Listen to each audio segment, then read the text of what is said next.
All right, Damian, you ready to get rolling? I'm ready. All right. My man, What's going on? we're here in Everett, Washington, and you're from around these parts, no? Yeah. I lived in Snohomish, which is about 10 minutes east of here. Mm-hmm. And Golden Fleece, where the tournament's at right now. This actually used to be my home pool room. So, yeah, I mean, Got a lot of roots here. yeah, no. This is where like life just kind of like. I didn't grow up here. I grew up in Utah, but. How did you go from Utah to ended up in Washington State? Remember the crash in 2008? Mm-hmm. So yeah, of course. I was selling Yellow Page advertising for a job back then, and when the economy just tanked, people stopped doing ads, and so all those Yellow Pages started going away. And anyways, I was a top salesperson at our company, and they offered me a position up here in Seattle when they closed our Utah office. And I was young, freshly married, so I was like, yeah, I'll take it. I want to go experience something new. So moved from Utah, Salt Lake City. Freshly married. I'm sure it's a scary time then, huh? Yeah, dude, we didn't have any money. It was Yeah, it was crazy. But yeah, we moved from Salt Lake to Seattle back in 2009, and then I lived here from 2009 to 2020, almost 2021. Yeah. So a solid like 11 years then, huh? Yeah. It was good though. Like this is a great city. This city, like basically, my huge part of my heart's here. I mean, like I became a man here. You know. Yeah. My career blossomed here. A lot of good things happened out of here. My kids were born here. Jam Up was founded here. You know, a lot of good things came out of my time here in Seattle. I love it here. But how do you balance like new family, new career, a lot of unknown, new marriage? Oh, you're talking new about company. You know, still playing pool. It's a lot. It's a lot of even like one or two of those things is tough enough as it is. It's hard.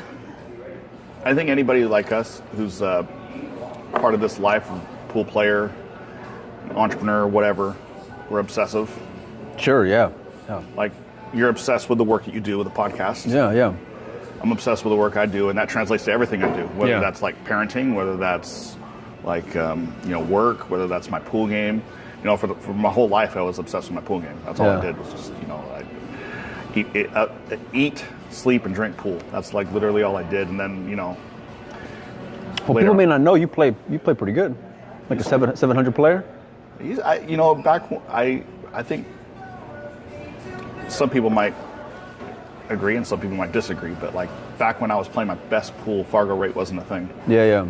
And there was no social media at the time, but I know the players who I beat for the cash. Yeah. I know the tournaments that I won, and all those guys were like, today they're like in the 750 range. You know what I mean? Right.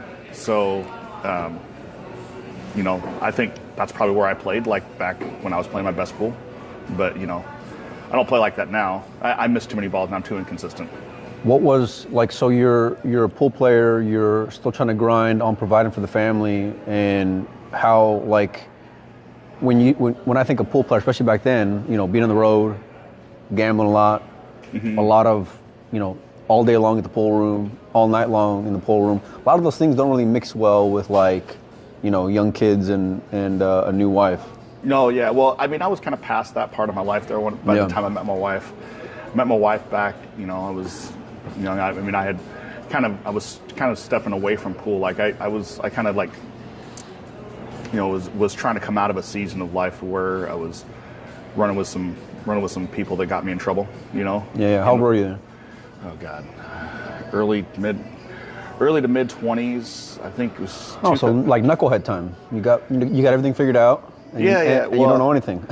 Well, from the time that I was like, okay, so like. When I turned 21, I was playing pretty good pool. I wouldn't say I was like playing elite pool at that point, but I was playing really good pool. Good enough that like I can go to like any tournament anywhere in the country and like to be a threat to like get in the top like 6. You know what I mean? I was like, you know what? I want to make a run at this. Like, I don't want to be like 50 years old and look back at life and say like, yeah, I could have been a pro. And there was no pro thing back then anyways. But like I said, I could have been a pro, but I never took my shot. So I decided to take my shot. So I quit everything. I quit work. I sold anything that I had, got rid of all my debt, and rented a room from somebody so I didn't have any expenses. And I decided I'm just going to play pool. And that's what I did. And I got pretty good. And did the whole road thing.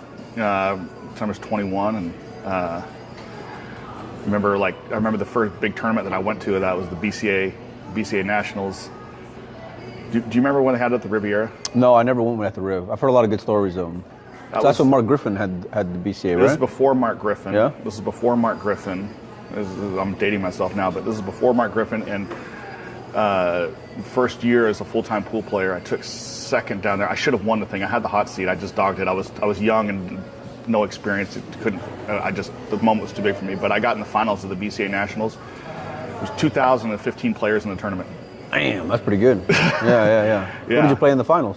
Some guy from Omaha. It was an amateur tournament, you know what I mean? So it wasn't a pro tournament, but it was still tough though. I mean, I beat Jesse Bowman's brother to get into the semifinals and all of that, and got into the finals and dogged it. But it's okay though. Like you learn from those things. Like when you get to the end and you don't get there, you either learn from it or you don't. And I learned from it. And next finals I got in, I got there. And so it was one of those necessary things. But I'm forever going to have a trophy on my wall now that says second place for national championship. You still got it? Yeah, I still got it. Yeah.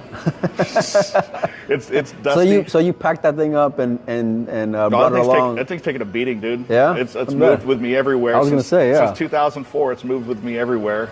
It's like falling apart. But that's cool. Like you're proud of it, and you should be proud of it. You know. It was an accomplishment. Because I was like, when I met you, you were like Jam Up. It seemed like forever ago now, but Jam Up was like 2017.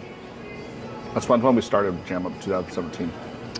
Really? So Yeah. I think I might have met you around like 19, maybe. Yeah, about that time. Maybe around 19. Yeah. I know it was pre-COVID. I remember that. Yeah, it's pre-COVID. But then I didn't know, like, when I just saw the brand, and then eventually from the brand went you, but I never realized, like, eventually you come to find out after being in the industry that, like, at some point or another, everyone has hit balls, even though they may never hit balls. But I was surprised, like, you were hitting balls. You were playing.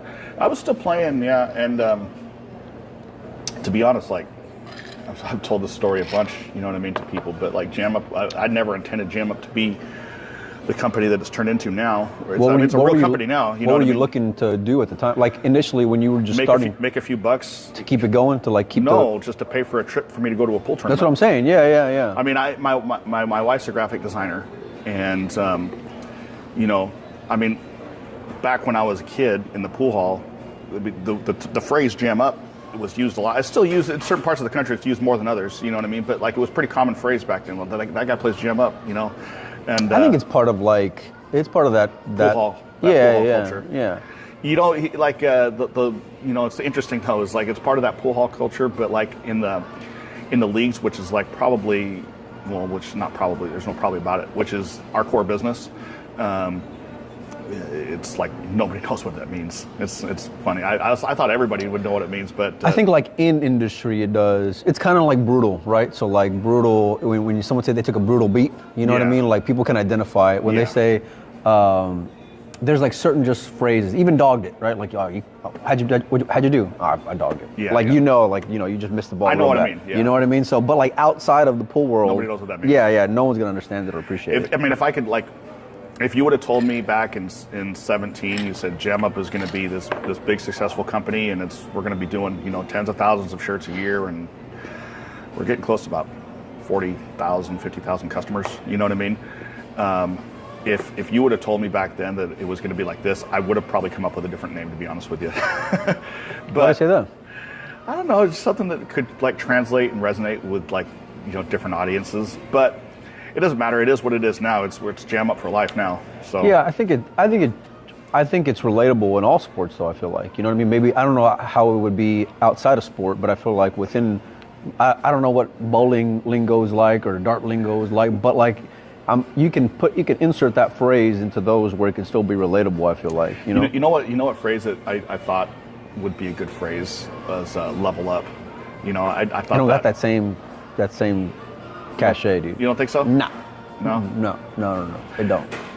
Well, maybe I've just been ingrained with Jam Up. We did a T-shirt series a few years back that said "Level Up," and it never took. But and now since then, there's been a few things like this one, you know, a junior program called Level Up Juniors. Yeah, you know I've seen him out of Kentucky. Kentucky, yeah, Indiana. Yeah. So good guy, Chris. But yeah, I mean.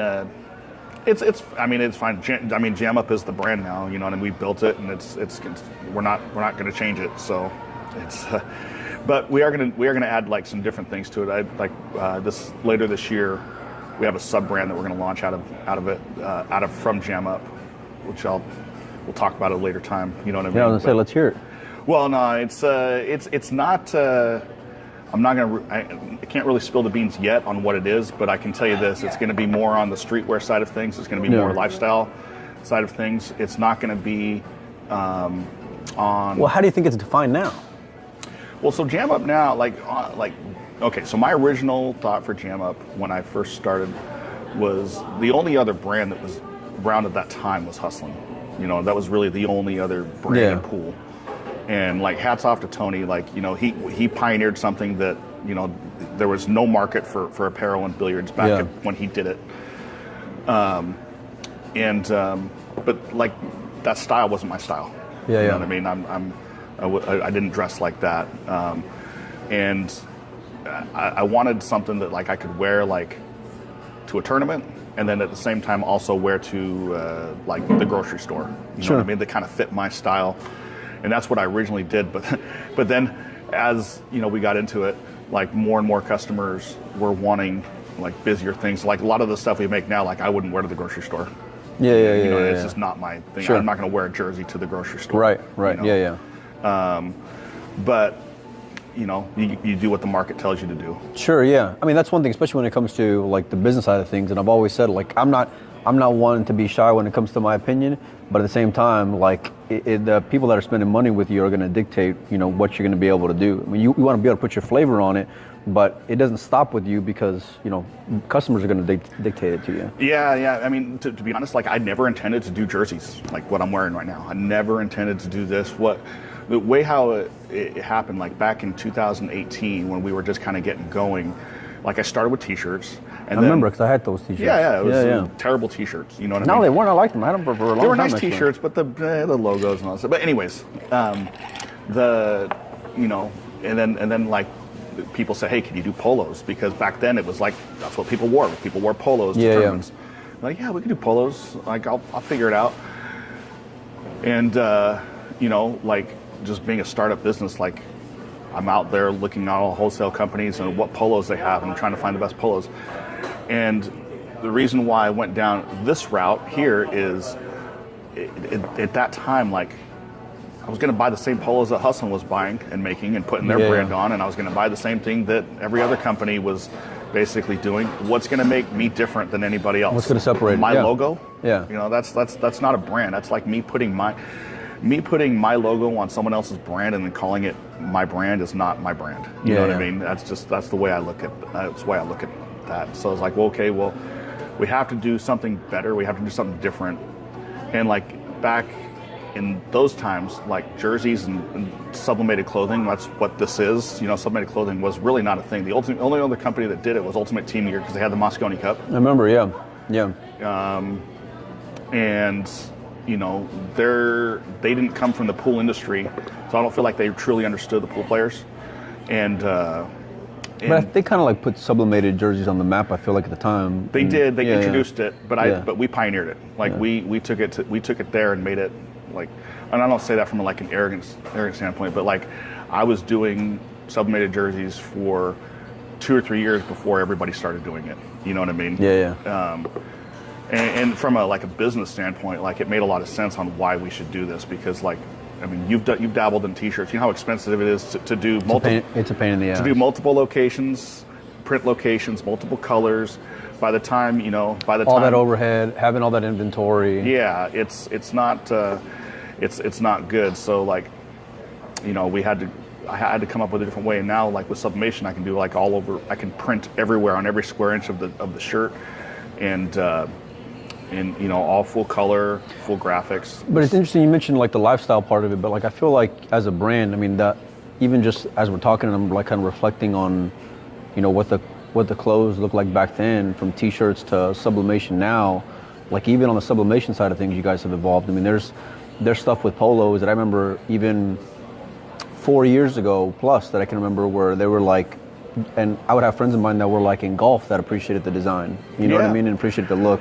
Yeah, I mean. So it wasn't like just for the segment of, you know, pool players per se. Yeah. I mean, it's the thing is like the way we design.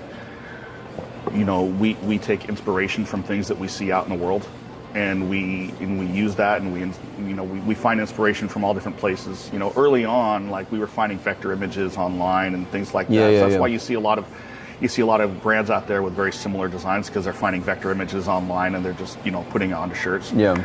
And like we've kind of evolved past that now. Like we've you know, actually have a design team designing things. But that inspiration has to come from somewhere. We have a mood board that we basically all put like inspirations on, and we create like, hey, I saw the shirt. You'll see me out there in the public. It kind of look like weird, like a stalker sometimes. But if I see a shirt that someone's wearing, I'll take a photo of it. I'll take a photo of it. Yeah.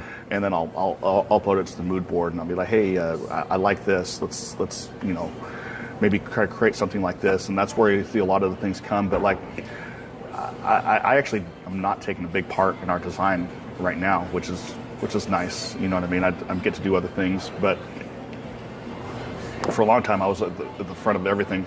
The thing is like what I find tasteful, someone else might not find as tasteful. Like not everybody has the same, of course, taste.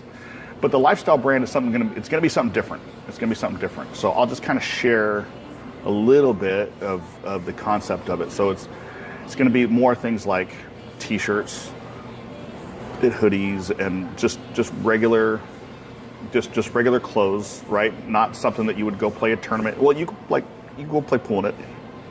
I'd say you could play pool in it, but the concept of it is going to be more around a theme. So like when we do, instead of me just coming up with a like, hey, I'm going to come up with this really cool design and release it, we're actually going to release it like an album, like you would release like a record. So like, for example, like, you know, like Pink Floyd, when they released Dark Side of the Moon, all the songs on that album kind of had a theme. They all fit a theme. Oh, sure. Yeah. And so we're going to release albums of collections. So like, I'm not going to share what the first one is because I think it's kind of cool. But we have our first theme that we're going to be releasing, and it's going to have like 12 designs, and all of those T-shirt designs are going to fit within that theme. And it's going to be a little edgier. It's going to be a little more streetwear. It's going to be just like not something that I like it. And listen, I'm you're a streetwear guy. You know, I prefer that. I like being more comfortable. This is going to fit more your style. But listen, the one thing about apparel is that there's so many, depending on where you're going, what you're doing, there's so many different ways you can go and take it, you know, and I love versatility when it comes to stuff like that, you know what I mean? And so, and especially now, I mean, look, I'm 40 years old now, you know, and it seems, and people that are buying, you know, I want to sell to those younger ones that are coming up, you know what I mean? And have money to spend. And so there's a whole demographic change coming. And the thing about like, in the fashion industry or in the clothing industry, like trends change. Sure, yeah, of course. Everything changes. Like, dude, like baggy pants and baggy shirts are back in now, and like, you know what I mean? I know, I've seen that. Yeah. Like, do you remember when we were kids and they had Jinko jeans? Jinkos, yeah, of course, I had them. Yeah, those are back in style now. And crazy. Now I'm seeing like, especially being here, actually. Like, look at Savannah. She's wearing big old baggy pants. You know what I mean? And like, no, but not like Jinko jeans. Where Jinko jeans would have like some big ones. You know, I would see like these, especially like when I go to Asia. Like they got bigger clothes. You know what I mean? Yeah. Like a lot, and they look drowning in them. Yeah, exactly. But that's their vibe. You know what I mean? All of Jax's friends, like they're all wearing baggy clothes now. Like, and this was like, that's so funny to me, man. And that's what it was when I was a kid. Yeah, of course. Yeah. That's what I wore whenever I was younger. And then it went tight. Then you had to have like this like Abercrombie type body to like look good in clothes, which nobody has. Sure. Yeah. You know. So I don't know. What do you think has sustained Gem up over the last now going on 10 years? A little bit under 10 years. Ooh, wow. I mean, it's been a lot of perseverance, because it's not easy. It's not easy. Like, what did the like pool world give you to have that attitude and mindset, mentality, and grit? I think a lot of it just stems from like who I am and how I grew up. You know, like everybody has that "I grew up poor" story. You know, I did grow up really poor. I grew up like single mom on welfare. Me, my brother, my niece, and my mom, you know, lived in a 350 square foot house. You know what I mean? Yeah. With a $600 a month SSI check. Yeah. Food stamps, and like I sometimes I didn't know what I was going to eat. You know what I mean? Actually, I take that back.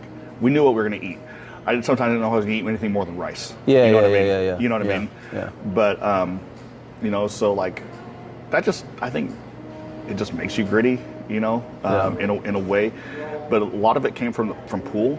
Like pool taught me how to be a fighter. You know, like yesterday in my matches. Like I mean, I was down 6-2 against Jeff Beckley. And I come back and beat him. But like, you know, like that fight to like not quit, and fight all the way to the end. Go hill. You know. Well, it made a big difference, especially when you're traveling around. I mean, shit, you're especially when you're hand to mouth. You know, you have to figure out a way to make sure you're keeping money coming in. I do. When I was young and on the road, like sometimes I had all my chips. I had all my chips in the middle, and I'm like 2,000 miles away from home. Like, you know, there's like, if I don't win, I don't know how I'm getting home. I don't know how I'm going to eat. I don't know where I'm going to sleep that night. You know what I mean? I might have to ask somebody for a walking stick. You got to figure it out. Yeah. But yeah, you know, I tell this to my son a lot. Like, so I wrestled in high school. And like my wrestling coach, like I could still hear his voice in my head when I played pool, because it was all about mental toughness. And I was kind of the runt of the wrestling team. I was a little scrawny, 98-pound kid, couldn't keep up with the rest of. I think the world's changed though, man. Like it's a lot more soft. Like I like old coaches like that, because I grew up the same way playing sports, and they were hard asses, you know, and you had to figure it out, and they were. Like, he used to get in my business. Yeah. He would get in my business and be like, "Dave, you're being weak." I mean, he wouldn't say things that I'd say now. You know what I mean? But like, yeah, he would get in our business and talk about mental tough and don't be weak, and like, you know, the hazing that would come from like the older kids on the team. Yeah. That stuff there, like, actually made me tougher, maybe grittier. You know what I mean? Now it's like now you're bullied. Yeah. And I'm not saying bullying is cool. Well, I mean, like listen. There's everyone has their own way of doing things. I feel like I'm not advocating for that either. You know what I mean? But like at the time when you're going through that, when you're getting coached tough, and a part of a team, and you wanna you're fighting for survival. You're fighting to get to start. You're fighting to keep playing. You know what I mean? Yeah. And so. Like whatever it is that it took, and I'm sure you had fucking tears at some points. I'm sure you were fucking up thinking about balls you dropped and missed, or moves you could have made, or whatever. And just like you going with sweat dog shots at night when you're playing pool, you know what I mean? And I mean, how many times because you're a player, how many times have you been like in action and you lost, and like you go home and you literally can't get that thought out of your head? You can't. You can't take that shot out of your brain. Listen, I don't play as much anymore, but like even the little bit that I do, it still haunts me. And it's funny because every single pool player can relate to it. Like I've talked to world champions from across the world, and they can still remember that table layout, and they'll grab their phone like this, and they'll tell you about that one shot in 2001 that he was here, and they can't believe that they dogged this, and they're pointing, but they could it was yesterday. The famous pool player bad beat stories, right? Yeah. But like everybody has them, and listen, that part is relatable to all walks within the industry, because it doesn't matter if you're a lawyer, a doctor, or a bum, or a drunk, or the plumber, or the painter. It doesn't matter. We all have the same affliction, right? And every single one of us within that have all been where you're here and have had that bad beat story, or like multiple, you know, or like shots that have kept you up at night. And at the same time, and it's funny because the ones you miss are usually the ones you remember a lot more than the ones you actually win. Yeah. You know, at least from the guys I've talked to. I mean, don't get me wrong, they appreciate the successes, but my bad beat stories are a little different now. Here's a bad beat story. How about I have like $40,000 worth of hoodies that I had ordered one time, and the head holes, people couldn't get their heads to the head holes. And How strong is that? And the vendor won't take them back. The vendor won't give me credit. You know what I mean? And you're just taking it on the chin. I'm taking it on the chin. Yeah. $40,000. $40,000. Yeah. How's that for a bad beat story? Yeah, you know what I mean? It's a little bit different. Yeah, it's a little bit different. You know, there's But it's the same thing, Damian, because you have to, like, listen, that happens, and just like the coach will tell you, like, you don't have any time to feel sorry for yourself. No. Like, you have to get up and you have to keep on going. Oh yeah. You know, I can remember now as a dad, right? Like, and I got girls, so it's really different for me because, one, they all learn different, and they're all sensitive in their own ways. But like, I'm a guy, man, you know what I mean? And so the way that I was, raised and taught and coached was like, hey, okay, dust off your feet and let's go. And I remember this one time, it was just recently, my Madeline, she was helping me out with groceries, which, I mean, they're tiny, but they still want to help dad, and then I need them to help dad, Yeah. And, but she fell, and she got up, and I saw her pause and just get up and look at me. And for that split second, your instincts are like, you want to be there and grab, and I see her look at me, and I'm like, come on, get up. And I was like, just wipe off your leg, come on, you'll be all right, And sure enough, she did. She got up and she did this, okay. And then after she was done, Dad, you think I need a Band-Aid on that? And I'm like, yeah, come on, we'll get some. I've been doing that with my daughter a little more lately. My daughter's she's a very emotional girl. Very emotional girl. I mean, you've got 3 daughters, so you know. Yes, yeah. I got 4, yeah. 4, and yeah. 5, and 5 with the grandbaby. Yeah, and yes, yeah, they yeah. are all emotional. Yeah. Very emotional, and like me as a crybaby. So like if she bumps her elbow like that, like it's like tears and crying. And I used to be the coddler. I'm like, oh, it's okay. Give me a hug. But now I'm like, it's okay. Yeah. Just come on. Just stop crying. You know what I mean? And tough love. I want my girls to know, like, I'm gonna be there for them no matter what, and they can always depend on me.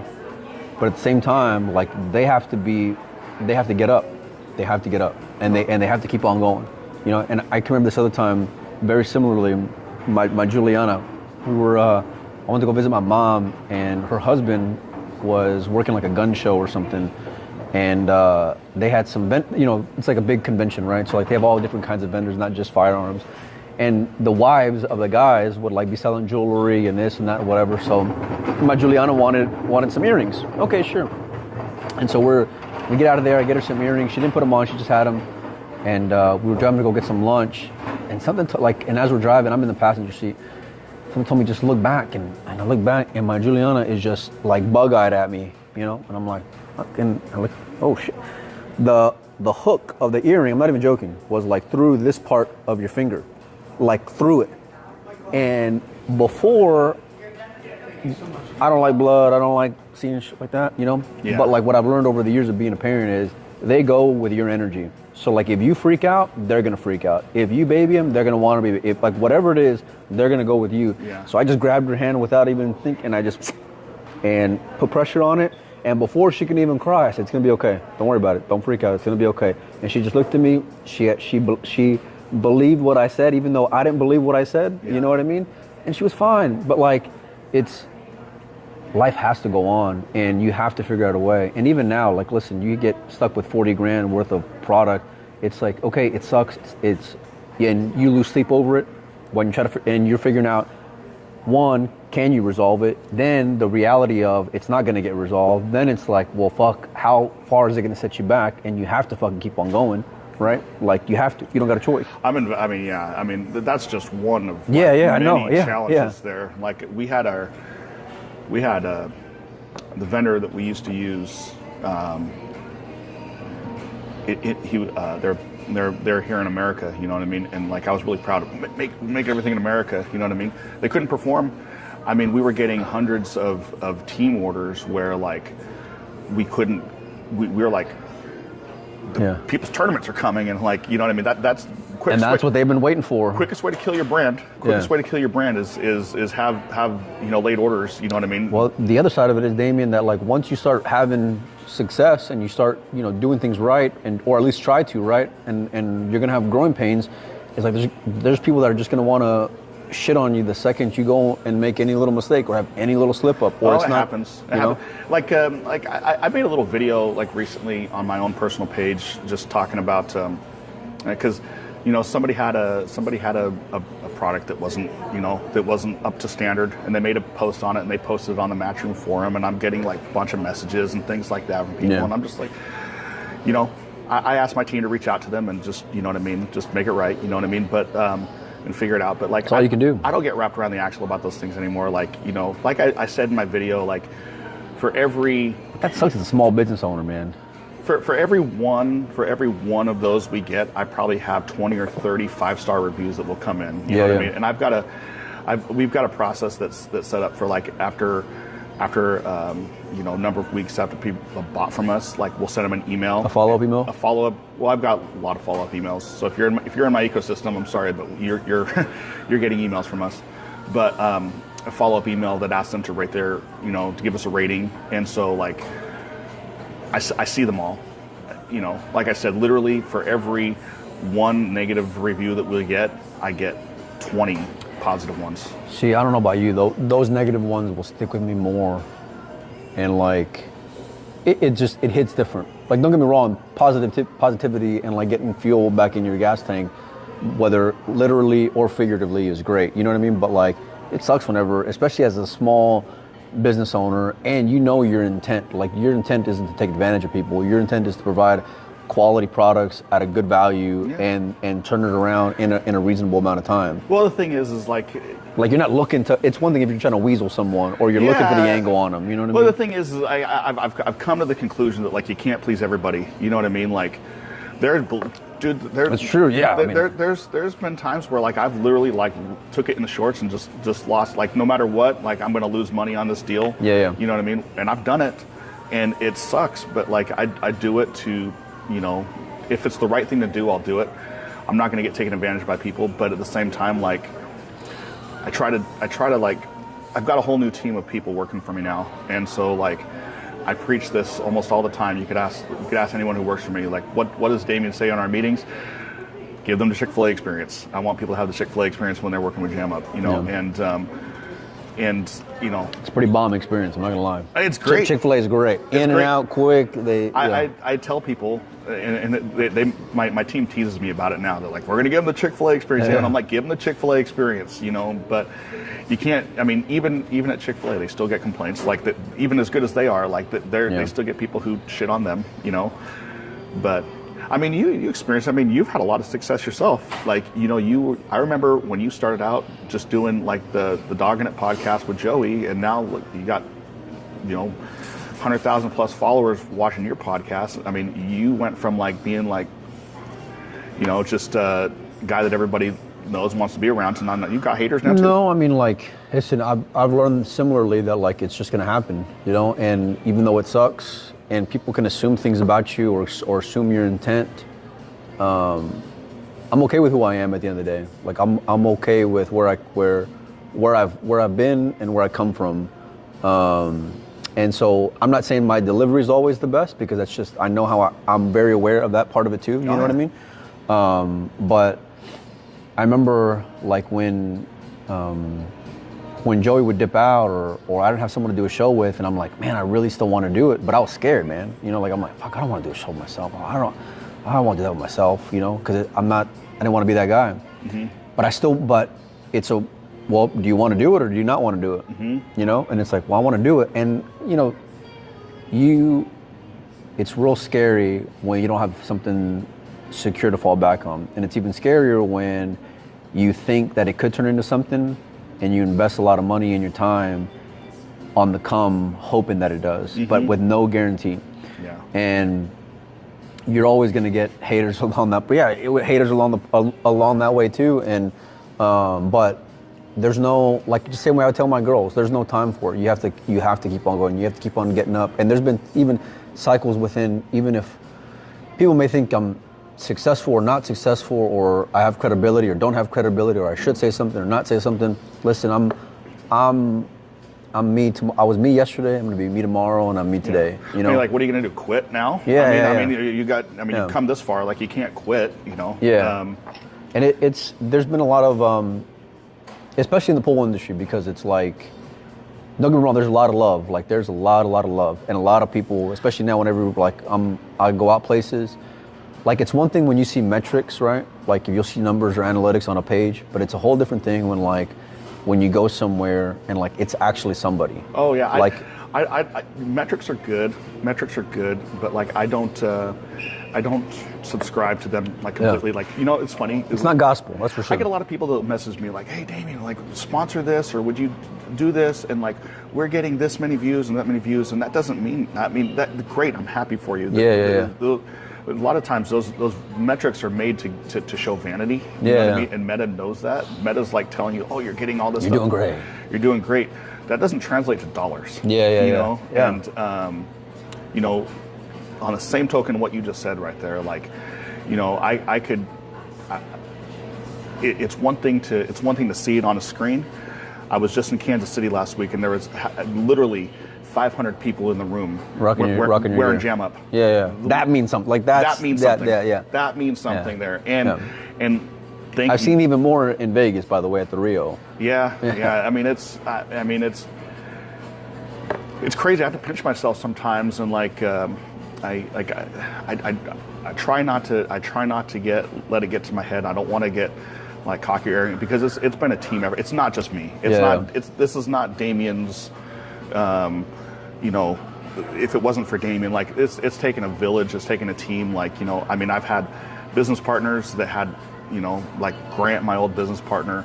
He's no longer with us anymore. He left to go pursue another business, but like he had a very instrumental part in our business. You know what I mean? Yeah. And like my wife Mindy, like Jam Up would not be what it is without her. Like she is a creative.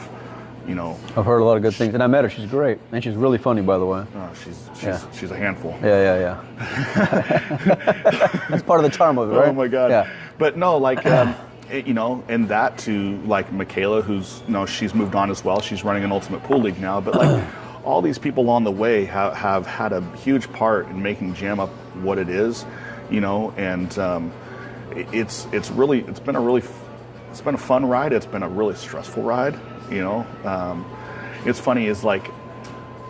I mean, you're on Facebook. How often do you see someone like, I'm starting up a new clothing brand, and everyone's trying to create. We're going to go create. It's fucking I mean, literally, like I have invested millions of dollars into this thing to get it to where it's at. You know what I mean? And it's not.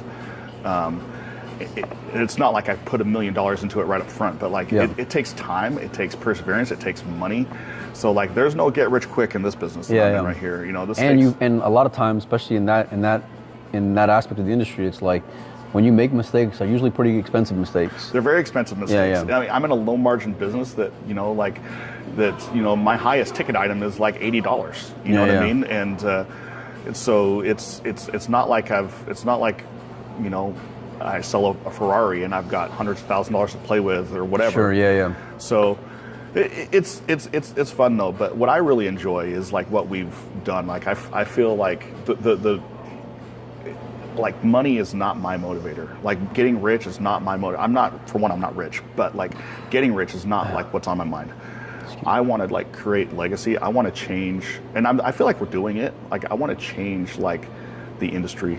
Like me being a pool player my entire life, started playing pool when I was like 13, 14 years old, to like where I'm at now, to say that like I left a mark on the industry is kind of cool. Like I feel like we did kind of transform it. Yeah. At least from like with what we do with apparel.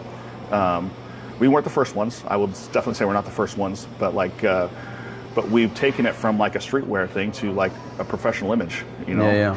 And there's and I can say like I've had a big part of that. That's cool. That's very motivating to me.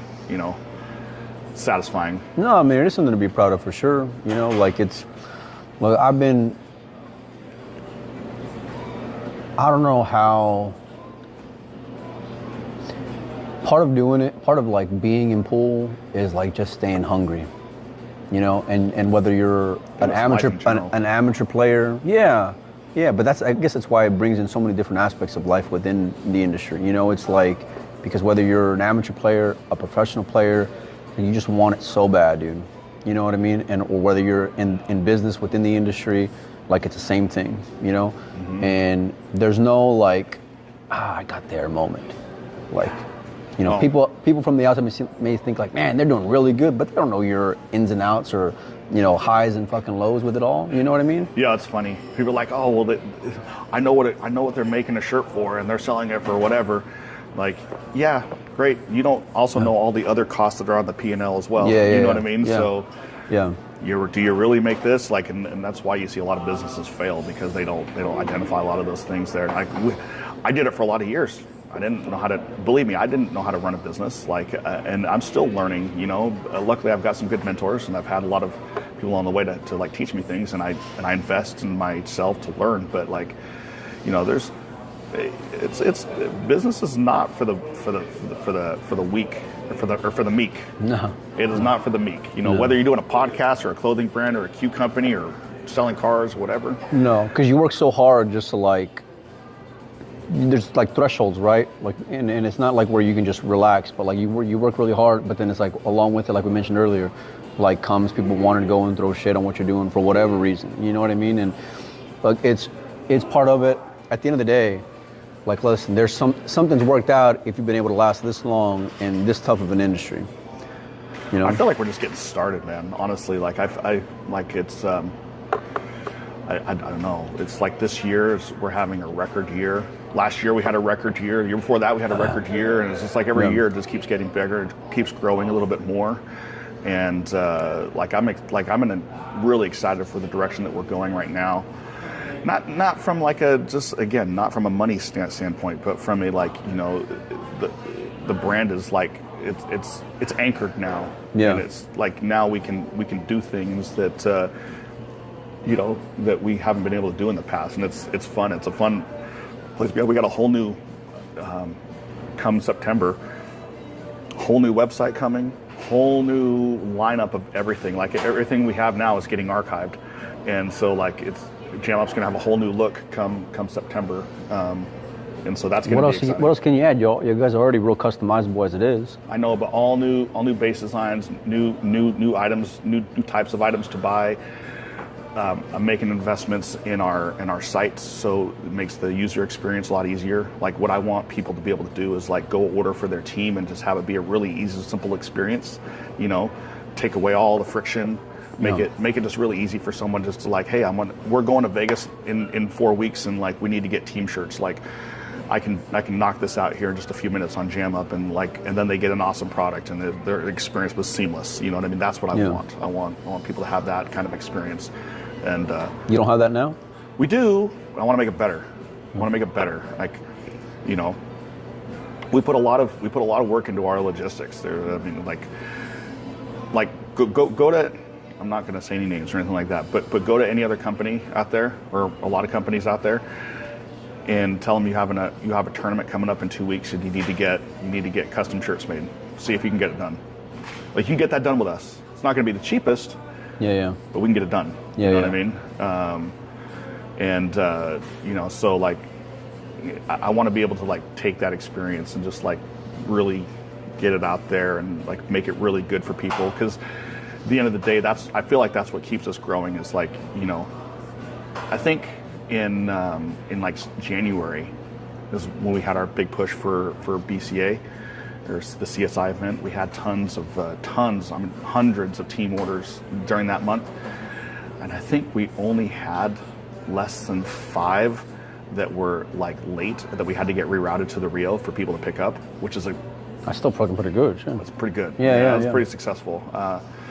So I want to just more of that. Next year I want more, you know what I mean? But what would be like your message from Jam Up to like whether it's customers, existing customers, past customers, potential future customers?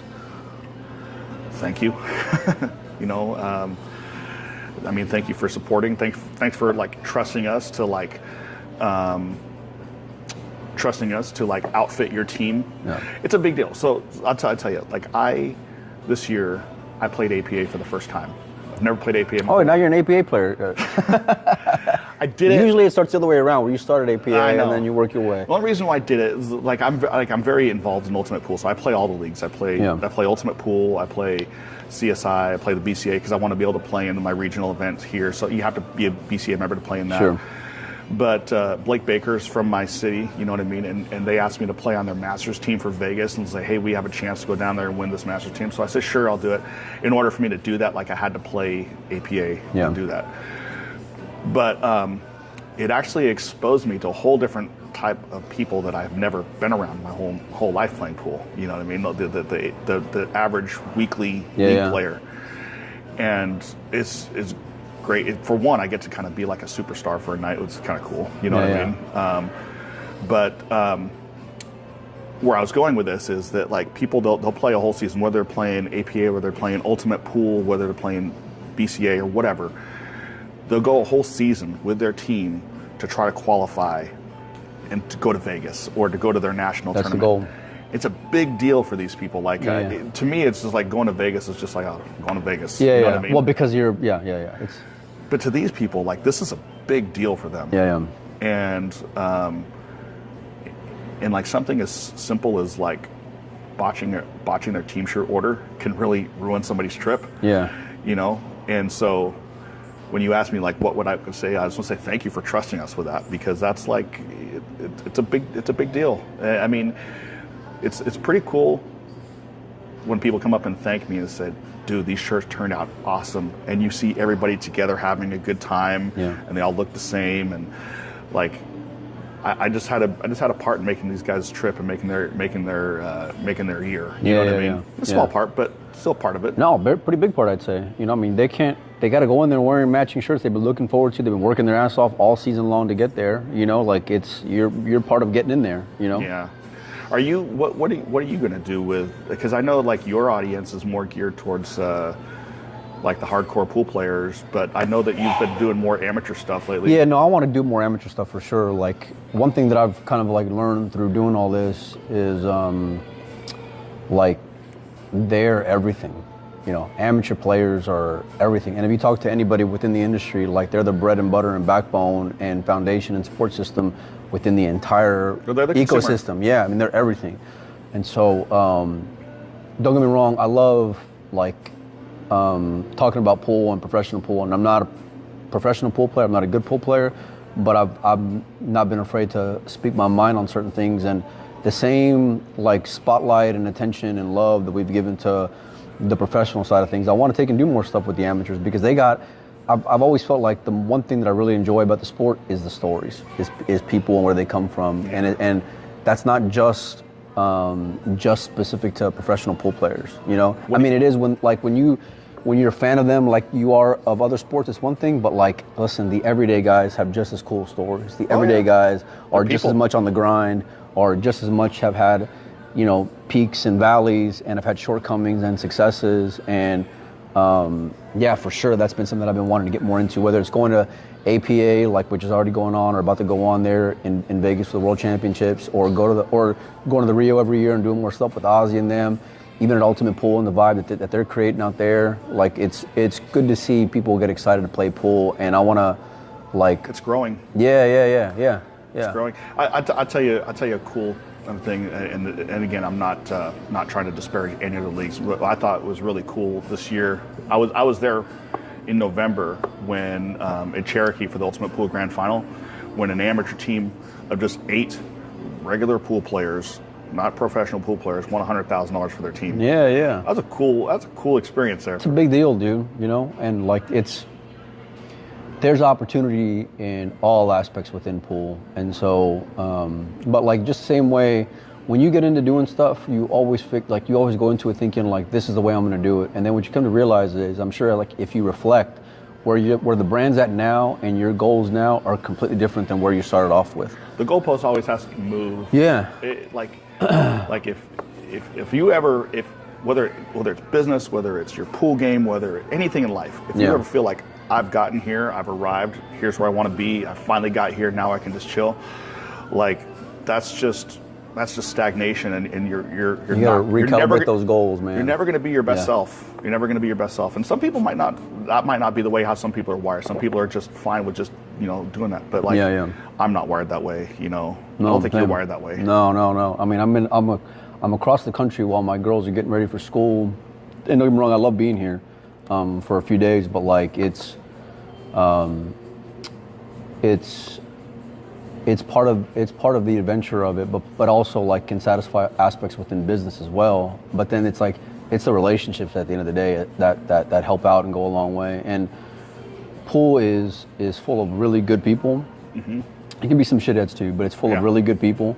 And I'm excited to see that everywhere I look now that I was on Facebook the other day and there's like this really successful realtor in California posting on her Facebook about, you know, being at the pool hall and making an APA team. And then like I've mentioned before, you can have the drunk at the bar who's happy about, you know, winning a gambling match. There's like the team full of soccer moms that are going to get happy and are going to be there. It's like it's so vast and different, but like we all got the same love. And like you said a second ago, it's growing. Yeah. You know, it's growing. It's funny you mentioned that. Like Vicky, who I brought onto the team this last year, she works for me. She's now our general manager. She's great. She's like the one who runs the team captain for the APA team. So she's just one of those people. You know what I mean? It's just, I don't know if you've been around those team captain type people. Oh yeah, they're something. Yeah, for sure. But I mean, it's those type of people like everything. She's like, Damian, we have to be ready for our City Cup. We got to be ready. I need you to be on your A game. And I'm like, yes, ma'am. You know what I mean? And they take it so serious. It's funny, but like it's their everything. They love pool, man. They love it. You know, and they want to compete and they want to look good while they're competing too. Well, yeah. I mean, who doesn't want to look good, right? Yeah, man. It's been a fun. It's only the beginning. It's been a fun ride so far. And like I said, it really is only the beginning. Well, hey, listen, I got to run because I got to do this thing over there back at the venue. And I know you got some stuff going on back home, too, with... fires. Yeah, that's scary stuff, dude. Yeah, that's like real life shit. That's not like pool shit. Yeah, I mean, Vicky, I was just talking about, she got evacuated last night. I was evacuated a few weeks ago. Luckily, my house didn't burn down. Thank God. Her house didn't burn down. She was a street away from it happening. Really? But I do know people over there that lost their homes, and so it sucks. But it's just this part of the country is so dry. Yeah. And they had 60-mile-an-hour winds yesterday. Well, we'll be thinking about them and praying for them. And yeah, man, get back to your family. And I gotta go hang out with Jason and Collins and the team. But we'll catch up some more for sure. And listen, I remember like just thinking about where I was at whenever we first started like vibing maybe like 7-8 years ago, and seeing where you're at now is pretty dope. And same, dude. I love watching your journey too. It's been scary, but I wouldn't change a thing. Yeah. You know, and it's part of like the fabric of who you are and who I am, and you know, and then whenever we look back in 7 more years, hopefully we'll be like, man, that came a long way from there too. Yeah. You know? So. Maybe we'll do this next podcast from like the World Championships in like Qatar or something like that. Count me in. Let's do it, homie. Appreciate you. All right, brother. That was pretty good.